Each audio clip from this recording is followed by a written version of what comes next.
can tell you all about it. That's what we're here to do. Okay, let's roll. I woke up this morning and I told my wife I'd got a shocking headache. It was just a normal day, a Wednesday. Got up to go do some exercise at the gym. When I was driving home, my foot and my hand on my right side felt a little funny. So I went into the house and I said to Lorraine, I think I'm having a stroke. She said, don't be daft. Sit down and make a cup of tea. I just wrote 000 on this pad and held it up to her. So I didn't have a blood clot like some of the others did. I had a bleed. And that clot burst inside my brain. And I could see my face become mush. Didn't really know it happened to me. I was just unconscious, that was it. Had 2 major operations, don't remember a thing. I never thought of stroke. That was the last thing in my mind. I just didn't know what was going on.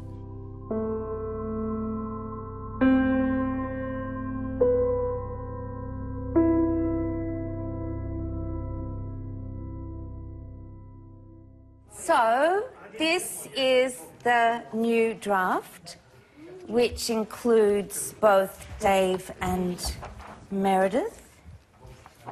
And I'll read Meredith today. There, for Anne. So, I can feel a song coming on.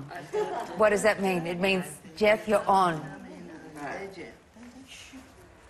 No one to talk with, all by myself. No one to walk with, but I'm happy on the shelf. Ain't misbehaving, I'm saving my love. My name is Lyndon, and I devised and directed this piece of theatre about stroke survivors. I'm through with flirting. All the people performing this play have had a stroke. They're not professional actors. They were volunteers at the John Hunter Hospital in Newcastle, New South Wales. And they agreed to be part of a type of stroke research that hasn't been tried before. That's right. And so they told their stories. I wrote their stories down, put them into a script, and off we went. I've got this little ball of anger sitting inside me all the time, and I'm feeling lost. It was interesting to hear people's stories, those who I had known for quite a while. I had my stroke 30 years ago, the Freshwater Surf Club. I went inside and I thought, I don't know what I'm doing in here. Turned around, walked out. As soon as I walked out back, boom, there she was. I was standing at the sink and I was laughing, chatting to friends. A headache started and then a pain in my lower back. I thought, what on earth is going on here? I knew something was not right in my body because I'd done body work for 23 years. So the people behind this project came from different areas of expertise. They're all interested in the effects of stroke. I come from theatre. Nick is a psychologist. Anne is an occupational therapist. And there was Gillian. I'm Gillian. I'm a stroke recovery researcher and a physiotherapist. I feel really privileged to be involved in this particular project. It was an opportunity for people to share their personal stroke stories, not in the same sort of way as we would ask them in a medical appointment. We didn't ask people to describe their symptoms or what time the stroke happened, etc., but rather share a story about what it's been like for them. There was a doctor in the room with me, and marriage came up. And I said, oh, yeah, I'm married. And he said something like 90% of marriages fail after one or the other has a stroke. And that scared the hell out of me. I think it's important to let people talk about their experiences. That's why I come to this group, because it's much better to have people listen to you and show empathy and sympathy and understanding than it is just to swallow tablets. I had my stroke on the 19th of July, 2011.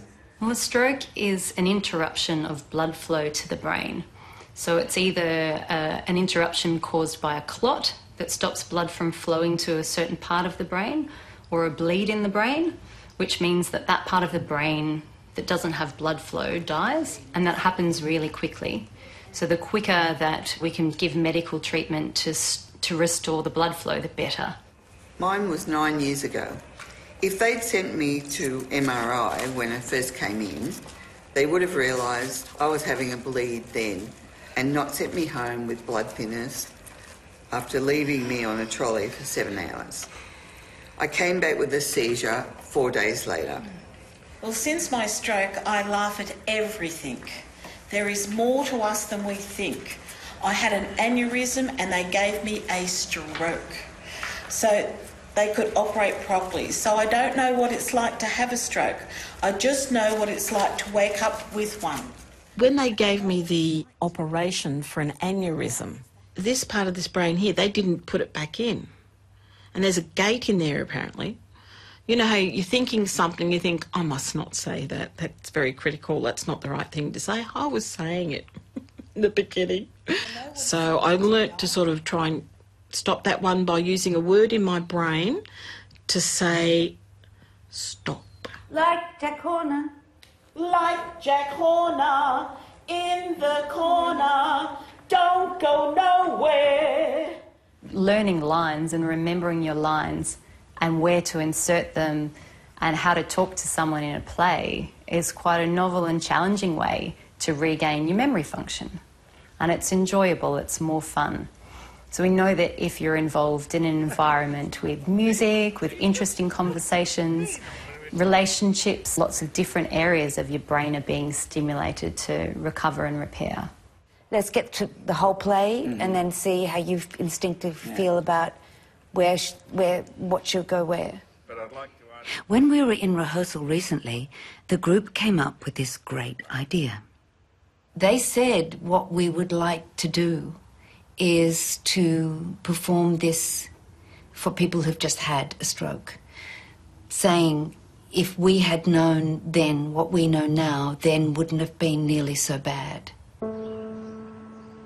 So now we're working towards performing at Rankin Park Rehabilitation Centre in a few weeks. All of the stroke survivors went to Rankin Park after the acute phase of their stroke. So generally they went there not being able to walk, not being able to talk. I bought this huge book on positive thinking. Can't make my mind up whether to read it or not. My name's Brian. I had my first stroke about 3 years ago. The last stroke I had just this last September. So I've had 3 all up. I call Brian Mr. Entertainment. He's such a shining light. And he's an old showbiz person himself.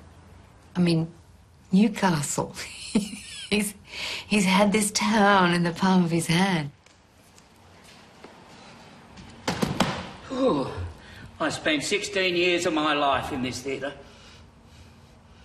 I have a few mementos here from when I was from all the theatre companies I've worked with.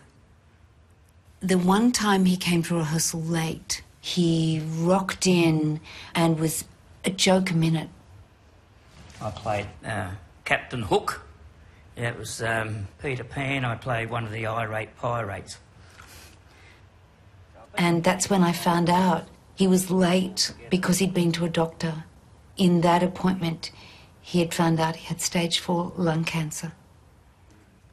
Because do you want to mention that that's not your only health complication, or leave? Well, I can. I've got lung cancer and I've also got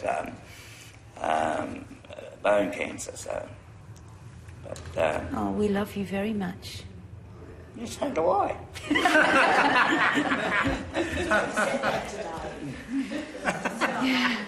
You're a lunatic.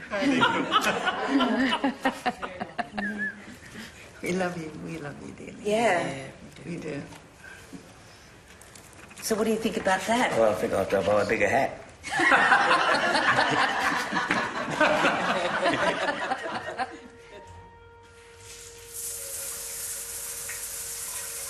I feel like I walk a tightrope every day. Am I a bit too much this way or a bit too much that way? I spend a lot of time trying to keep upright.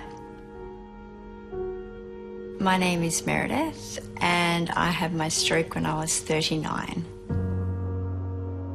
Meredith was part of the original team, but she withdrew quite quickly because of stamina. Stroke and me, we're like this in terms of today, great and functioning and fine, and then tomorrow, not so good. If my brain gets tired, then I'm tired, and when your brain gets tired, I can't concentrate, I can't think. Before my stroke, I was very fit, had an active life. I was a vocational trainer, so my speech was my ticket to my income. And I used to work out 6 days a week. I had a stroke at the gym. It was right near the end of my session, and I was doing the reverse pull-up. And unfortunately at the end, because I was so tired with my gym workout, that I sort of lifted with my neck instead of my shoulders. And yes, I felt a noise, and then yes. And I could actually feel the carotid artery dissected. That's what it's called, carotid artery dissection. So I went to the hospital. Within 4 or 5 hours at the hospital, I couldn't walk, I couldn't talk, I couldn't read the clock on the wall, and it was a very surreal experience. Your life literally changed within a couple of hours.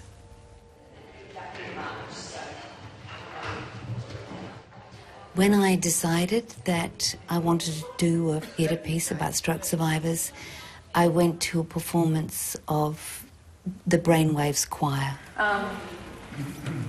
Okay, so we'll just start with a bit of our breath exercises. Do a shh first to start. 5 short ones. 2, 3, 4, 5, 6, 7, again. And now as long as you can comfortably go. Brainwave is a choir made up of people who have had a stroke, and it was the brainchild of Bernadette, who now runs the choir.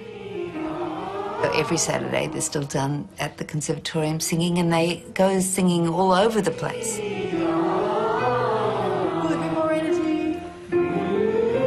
It's just a wonderful group of people. Everyone understands what you're going through. They're good listeners.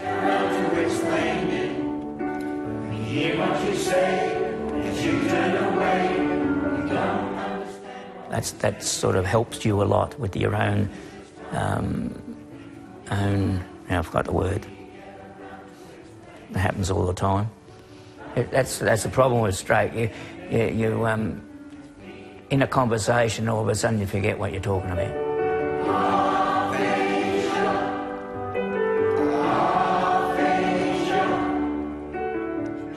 Aphasia is something that affects people who have had a stroke.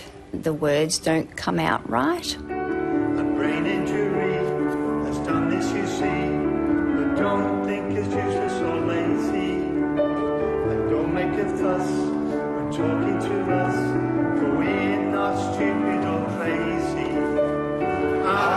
Aphasia. A word that would normally come naturally, it just won't come. And then about 3 days later it'll come to you. And we're all in the same boat. So we don't mind if someone makes a mistake or doesn't say the right thing, or because we just keep going. It doesn't matter to us.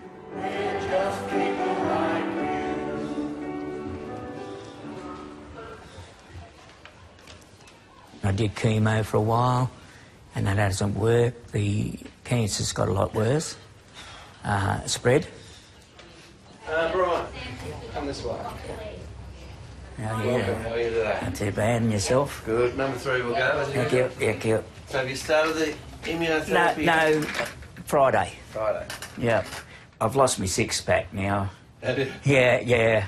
How are you coping with everything? It's been pretty, Oh, well, I can't do much about anything, so I've got to put up with it. And, Right. yeah, I feel all right. Yeah, I know the outcome. I know what's going to happen, unless there's a miracle, of course. I still feel I'm lucky because I found it. Yeah, that's right. I believe in angels. When I know the time is right for me, I'll cross the stream. I have a dream. Okay, the saddest thing for me to do is to say goodbye to all my friends. But we'll wait and see.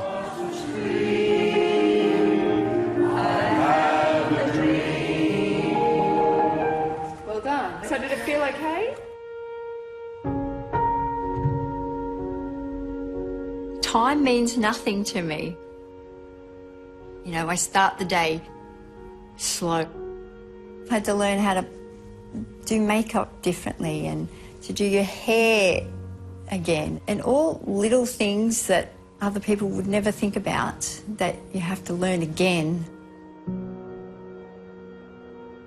I still don't have sensation on this side of my body, so I can't feel if I'm smiling. People look at me when I say I've had a stroke. I go, oh, but you look great. This stroke business can't be too bad.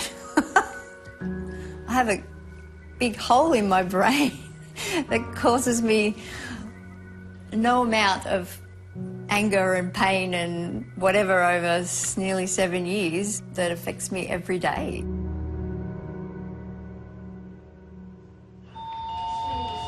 I'm nearly there. Yes, I was a different person then. I wasn't quite who I am now. I'm very friendly with people and I just go a little bit too far sometimes. There are a few others here. I love you.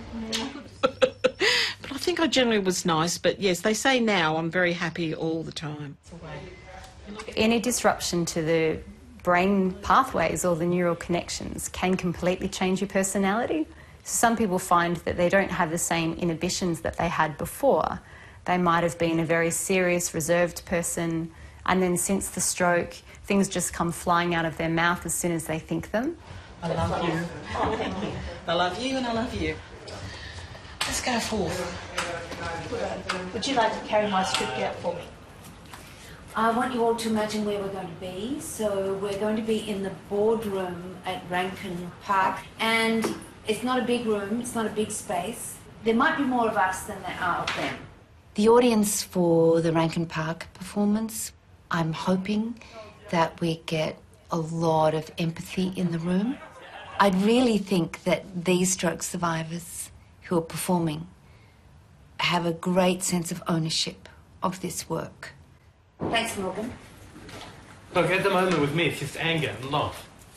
It's been exactly a year and I have this little ball of anger sitting inside me all the time and I'm feeling lost. So when the play was first done, I felt like I was feeling absolutely rubbish the whole time. And I had one hell of a lot of anger toward what had happened at the time. Morgan's story is different to the others in the group. He had a fall and damaged his back, and then 2 weeks later, he had a stroke. Before my stroke, I was 170 kgs. They couldn't fit me into the MRI, the body scanner, to find the damage in my back. And I was too fat to fit in the machine. And I was laying there pretty much naked in front of strangers who were pushing on my fat to try and fit into a machine. So then I had to lose weight. Then they were able to put me into the MRI to find the damage in my back. After that, they've permitted me to get the surgery to fuse my spine to allow me to have a lot less pain. If I hadn't had the stroke, I wouldn't be the person that I am. Would I want the stroke? No, but I suppose it's come with good things as well. You don't know what you can do after stroke until you actually try to do it. There's no givens. After my stroke, my husband didn't want me to go back to a gym. He was very scared. But I started to see an exercise physiologist because I needed to build up all the muscles that we lose from having a stroke. And a swim. I had to learn how to do particular strokes again, because once my arm hits the water, it doesn't know what to do after that. So I had to learn how to do freestyle again. Strength and building up at the gym has helped me push it through the water.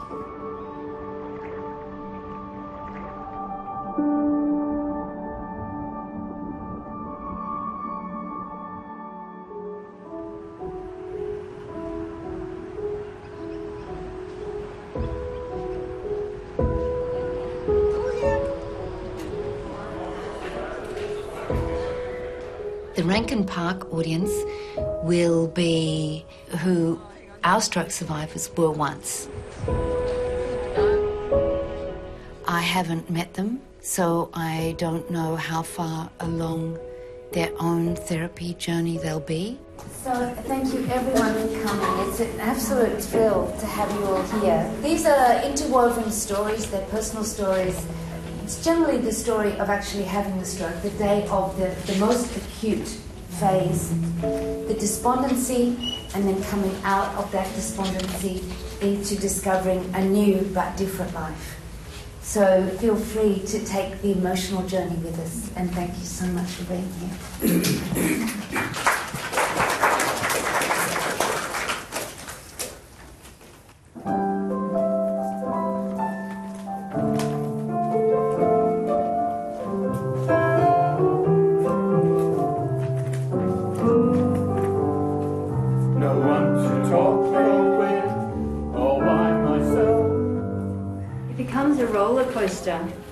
Of emotion, coming to terms with stroke, the tiredness, the anxiety.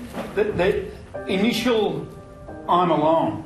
And then I got a funny feeling under my foot, under the arch of my foot, like I'd got a piece of clay stuck under my foot. If they'd sent me to the MRI when I first came in, they would have realised I was having a bleed then. I think the storytelling skills that our group developed are remarkable. I got home at about 10 o'clock and I walked to my bedroom and thought, oh God, then boom. My wife came home at 7 o'clock. There was about 7.5 hours on the floor. I guess I was just deeply moved that people were willing to share really damaging, challenging experiences with other people, knowing that it would be difficult to hear, but they knew that the other people who had just had a stroke would really understand it and acknowledge how difficult life has been living with these problems. So I was very angry at the triage lady. You know, the one that you have to tell your story to? She didn't take any notes.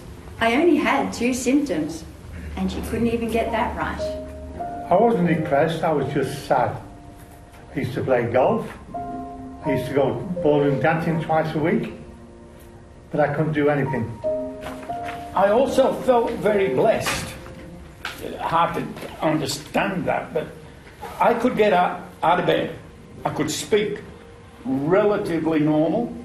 I've had this bit of an accent though since I had the stroke. That was meant to be funny. It feels like I'm learning life all over again, and that's where I'm at. And that's not a bad thing. We get one life. Well, you've got to make your own mind up. It's your journey, nobody else's.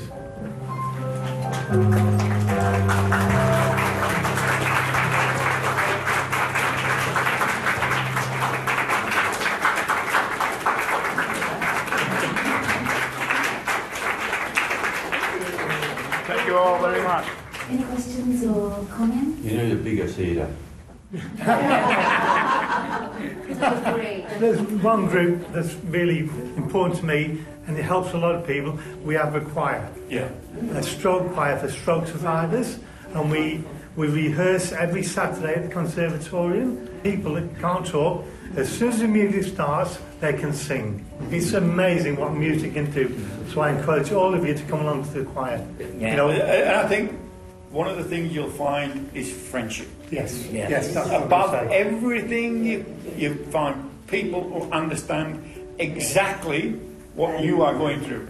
And we're all lunatics in there too, you know, absolute maniacs at the time of our lives. Poor old Bernadette at the back there, in the corner, is our conductor. She's brilliant, and she has to put up with us every bloody week. It's wonderful to see that. 99% of the people who joined said, look, I can't sing a note, I've never sung in my life, or I sing out of tune if I sing at all. It doesn't matter. It feels like therapy that doesn't feel like therapy, I hope. Okay, so you want to sing aphasia, those who know it? Yeah? Why not? If we can remember the words. Yeah, all right, that's the words. Okay. We hear what you say as you turn away. We don't understand what you're saying. Just give us time and things will be fine as we get around to explaining our faith again. As people don't seem to listen, don't walk away, we've got something to say, although some words may be missing. Aphasia, aphasia, just think it through, you'll realise it's true. We're just people, we're all people, we're just people like you.